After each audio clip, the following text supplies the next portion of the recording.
l'épisode précédent en première ligne de la description. Salut à tous et bienvenue dans cette nouvelle vidéo. Comme tu l'as sûrement déjà compris, cette vidéo va parler de Harry Potter 3 en 10 images, la suite de la vidéo de la semaine dernière. Ah, et si elle te plaît, n'hésite surtout pas à t'abonner, à activer la cloche, à mettre un pouce bleu et à mettre un commentaire. Allez, bonne vidéo!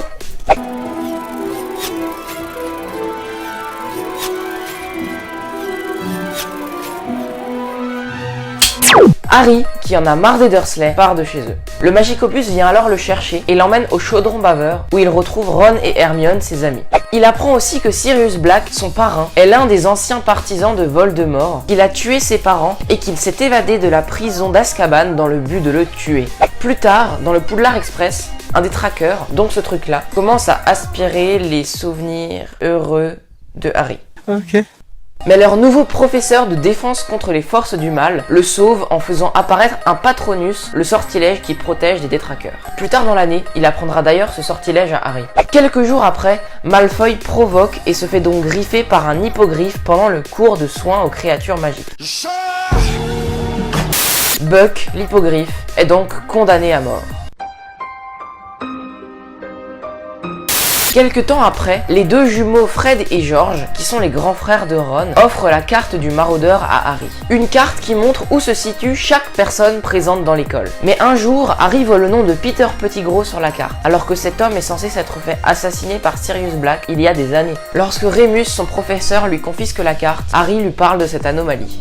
Un soir, vers la fin d'année, Harry, Ron et Hermione viennent assister à l'exécution de Buck. Mais Ron se fait mordre par un gros chien noir qui le traîne jusque dans une cabane abandonnée dans laquelle Harry et Hermione le suivent. La bête était en fait Sirius Black, qui a la capacité de se transformer en chien. Et tout à coup, Remus Lupin arrive et explique aux trois enfants ce qu'il vient de découvrir. Sirius n'a jamais été du côté de Voldemort. C'était cependant Peter Pettigrew. Je comprends que t'as envie de pleurer.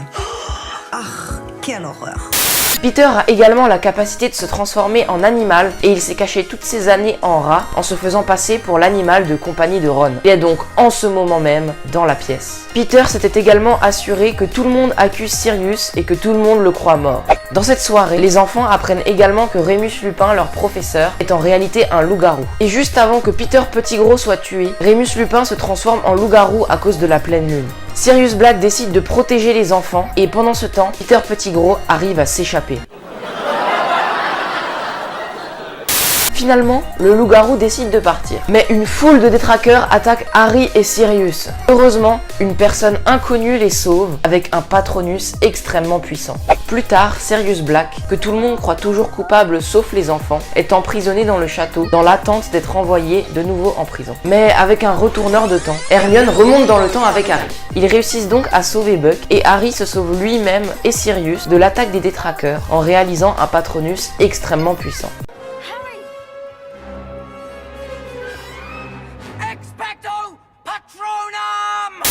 Seulement, personne ne croit les enfants, et Sirius Black est toujours présumé coupable. Il fuit donc à dos d'hippogriffe dans un autre pays en sécurité. Et Harry retourne encore une fois vivre chez les Dursley pour les grandes vacances.